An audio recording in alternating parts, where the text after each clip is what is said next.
Factor Pithapuram జన సైనికులు, పిఠాపురం పౌరులు, పిఠాపురం ఓటర్స్ వీళ్ళిద్దరూ లేకపోతే మేము ఎంత ఏమి చేసినా ఏం ఉపయోగం లేదు.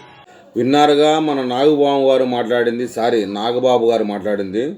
వర్మ గారి ప్రమేయం ఏమీ లేనట్లు, పిఠాపురంలో కేవలం జనసేన ఓటర్లు, ఒక పవన్ కళ్యాణ్ ఇద్దరు వల్లనే మొత్తం రాష్ట్రం మొత్తం మీద జనసేన పార్టీకి 21 సీట్లు వచ్చినట్టు మాట్లాడుతున్నారండి. దీన్ని బట్టి ఏమర్థమవుతుంది? మొన్నటి దాకా ఒక సామెత ఉండేది, నువ్వు మనిషివా మోహన్ బాబు వారా అనేవాళ్ళు. ఇప్పుడు నువ్వు నాగబాబువా నాగుపాము వారా అనాల్సి వస్తుందండి. సో మాలో ఎవరైనా ఇంకెవరైనా సరే పవన్ కళ్యాణ్ గారి విజయానికి నేనే దోహదపడ్డాను అని ఎవరన్నా అనుకుంటే అది వారి కర్మ, అంతకంటే ఏం చేయలేదు.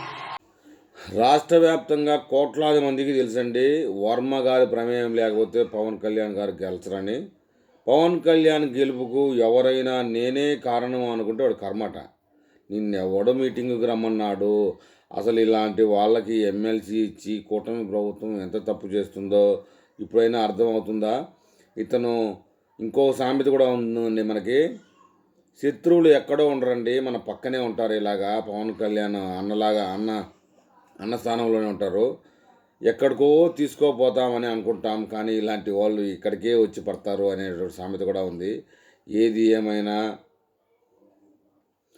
నాగబాబు గారి వ్యవహారం కూటమి ప్రభుత్వానికి చేడు చేయక తప్పదు అనిపిస్తుంది. ఈ విషయంలో మరి కూటమి కార్యకర్తలు ఏమైనా అభిప్రాయం చెప్తారో చూద్దాం.